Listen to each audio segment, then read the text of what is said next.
quickly sketch this scene, not going to be too detailed, but just get the basic composition with the idea of painting it at night time. So I'll just start with the main elements of the keep. Maybe I'll make them a little bit bigger this time, I don't know.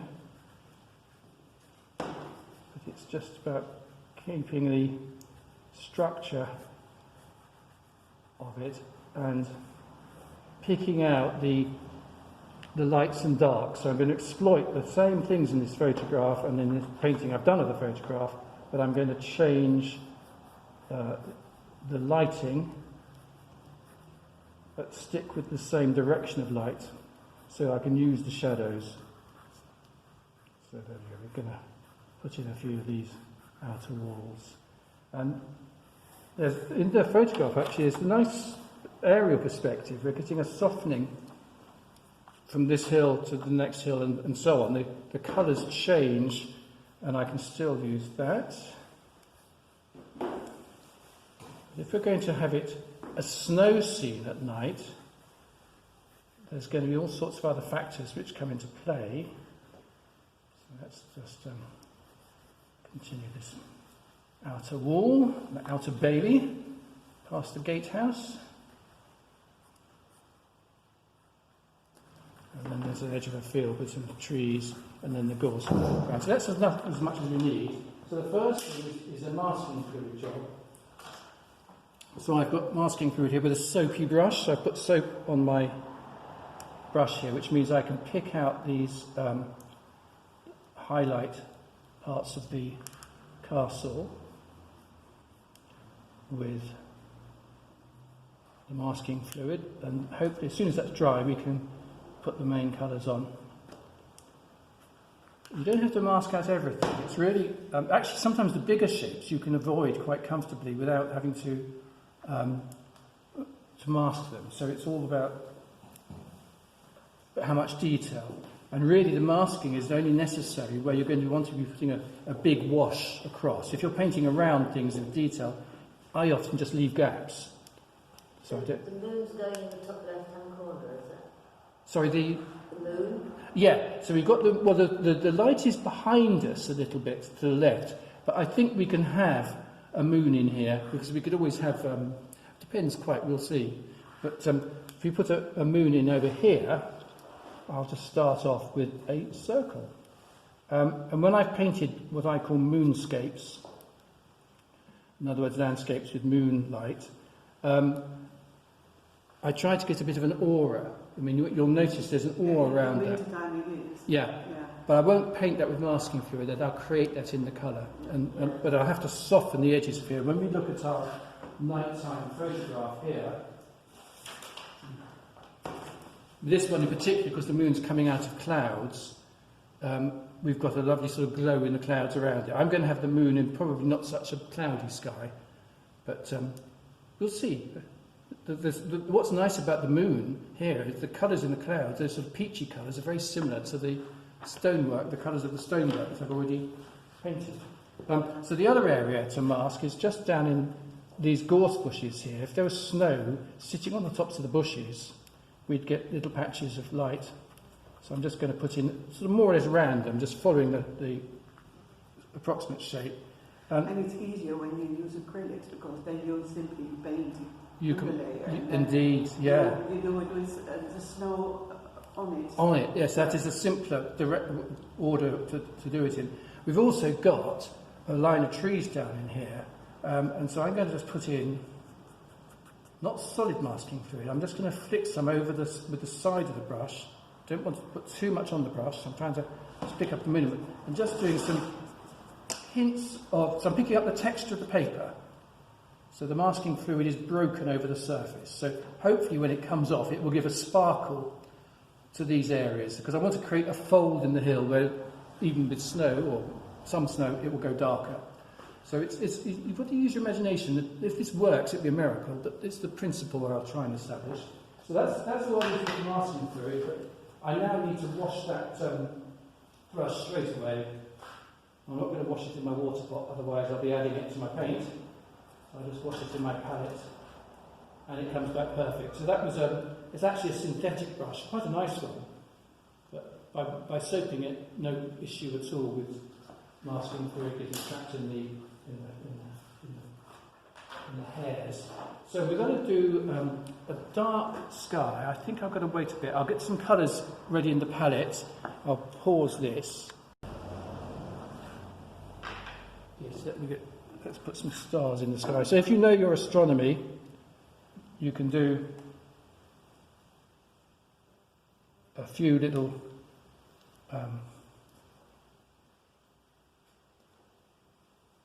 There's one groupings. star at the moment next to the moonlit, so I think it's Venus. I think is it the International Space Station? Well, that's Yes, I thought it was a satellite. I thought, because it didn't look like one light to me. It looked like, anyway, I was just with the naked eye. And which one is the one that's in the early morning so bright? It is. With any luck, I don't see it. Oh, I know. Ah. So I'm doing a tiny bit of extra star on one here. We'll see if it works. So that's the, quickly clean off the soap again. So I've got to let that dry.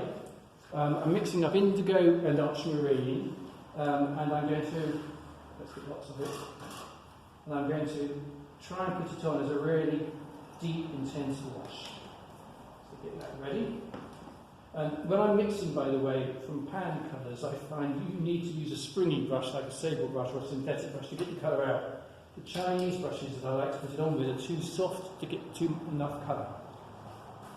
So we're nearly ready for action. And if the castle has gone tacky, it has, we can now put our wash on. So take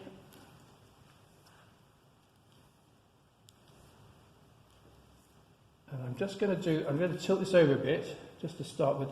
I want to create a dry line here. I'm going to pre-wet the fields as well.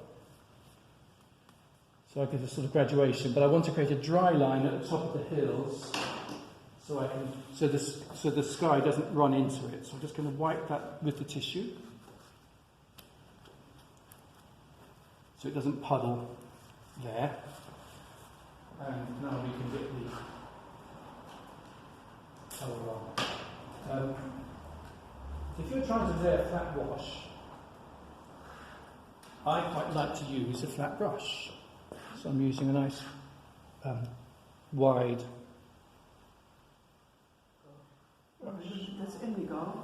So that's indigo with It's black. with ultramarine in it. You could black itself is a little bit severe. Don't try and spread this out as far as it will go. Just keep adding colour. On we go, just down here. And in fact, when I put this on, I'm going to tilt the paper away from me, or put it upside down for a few moments to get the colour to run to the top of the page rather than run to the bottom. For obvious reasons, you want the colour to go paler down here. So I'm just following the shape of the hill here with a flat brush. And it looks a bit patchy at the minute, but I think if I keep stirring it, it will only get worse. So what I'm going to do is put it upside down. This was a block. The paper's actually come away from the block, so it's not perfect. Oh, it's trickling down. This is where you have to use a little bit of gravity. See where it is slightly puddled? It's trickling back into the wash. So I need to just keep moving the paper. I'm putting it sideways actually, and I'm just going to go through it. This is where things go wrong, by the way.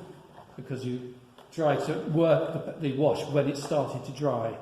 So you can hear. But I think you just have to accept the edges of the paper might do their own thing. What I'm worried about is where I've got these. I didn't sufficiently dry off the lower part of the wash. You see, so the water has just run back up there. So that hopefully, as I say, a bit of gravity. It's gravity. It's quite good if these things go wrong when I'm doing them, because it enables you to see how one, easy it is to get it wrong. That should encourage you. Two, hopefully I can show you how to repair the damage. So I think there. Actually, the other thing you can use if you've got a broad enough wash is to use the hake itself to put the colour on. But the danger there is you use too much water. So if you use a hake to apply a wash, make sure it's not too wet. So I think I'm getting it to even up. So just keep turning the paper around until it starts to settle. And I think then we're sorted there. Another thing you can put into a wash like this, if I've got any, is salt. Oh yeah, that's crystalline. Yeah, I've got any left. I'm not sure I have. Does anybody have any salt today?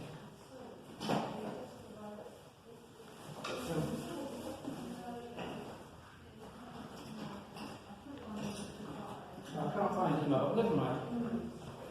So we'll just let that settle for a bit. So next stage is I'm going to paint the folds of the hills. I'll come back to the castle. I need to have that sky bone dry before I take the masking fluid off and paint the castle into the spaces. But I want to create this sort of fold of the fields here with some shadows. So I'm now going to go over to my Chinese brush and I'm going to re-wet this hill, going right up underneath where the masking fluid is. And this one, I've left a slight gap where there's a tree line. I'll get some water in here too. And so now, the brush is clean enough, I'm going to start with a little bit of pale yellow ochre plus cadmium orange. And this is going to actually give a little warm glow just to the tops where the field's catching some light. So just a little bit of warmth. I might put some in here actually, I think that's dry enough.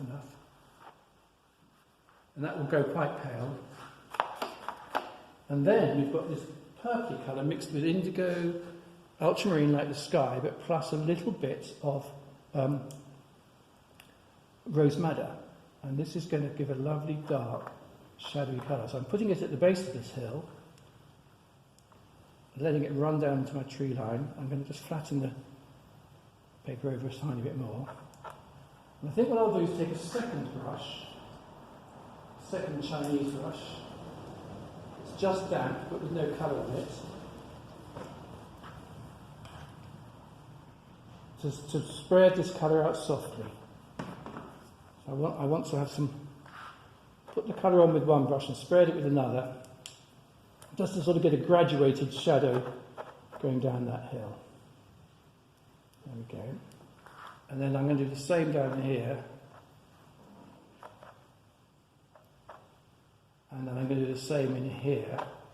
Just put some colour into that and again graduate it. And as I've done this hill last, in the background, it should come out paler than the hills in the foreground and thus look further away. That's the plan. So it's very very sloppy, really, very slapdash as a technique. Do you think it's going to work? It might not. I'm getting a few trickles and runs. My idea is that if they trickle in the right place, I might, win the battle, and it might look like I've got a few trees. So I'm going to stipple into this just to create the shadow of a tree down here. And I'm going to stipple in between where the masking fluid is. So just pressing the brush in when it's got a little bit less colour, just to create the idea of shadows underneath the trees. And what I must do is, because it's just starting to puddle at the top of those trees, is I'll catch the puddles with a tiny bit of tissue. And then hopefully I won't get the runbacks I got in the sky. But this is a timing operation to also check, how dry things are, how wet they are, as to what you can do to your painting. So I think that's working now. And now I can do there's a far field catching the moonlight, but a little bit of my purple mix there, leaving a little bit of just a tiny edge of light on top of it, and maybe just bring a bit more shadow into this field in the middle. I'm just checking whether I've got the colour coming in between some of the parts of the building. I think I have. So, yeah, we're really there. So now I can attack the gorse bush in the foreground. And again, it's night time, so we've got an indigo gorse bush with a little, I'm adding sap green to my indigo. And then we get this colour. So put a bit stronger, let's put some more in, sap green, plus indigo. And we get a sort of quite a neutral green. And again, we're just going to stipple it on top of the gorse bush there. It's quite a good technique for painting Christmas trees, this. See? And I can do a bit of that colour also in some of my trees down in the field. So it's all about, so I can lift it forward a bit more. It won't look quite like that because a lot of that's gone sort of masking fluid. What I'll try and do is when the masking fluid comes off, I'll use the same technique to stipple into amongst the highlights. And there's another dark area up here. When you've got the brush in this state, it's great for doing groups of trees. And in the photograph, there's a shadow cast by the hill that I'm on onto these hills, but I think that's too strong. I don't think that's going to help this composition, so I might just put a little tree down here into the shadows, but I think the folds would be sufficient. So we've really got to be patient now and just let things dry off a bit. Just put a few colours in the trees down here. And then it could look like a little town of Bethlehem, couldn't it? Or maybe it's not. Maybe it's in Dorset. Anyway, we've got to be patient here. I may have to pin my paper down a bit. I haven't got my paper clips, or bulldog clips. But anyway, then it's painting the castle to see if we can get the effect of the moon.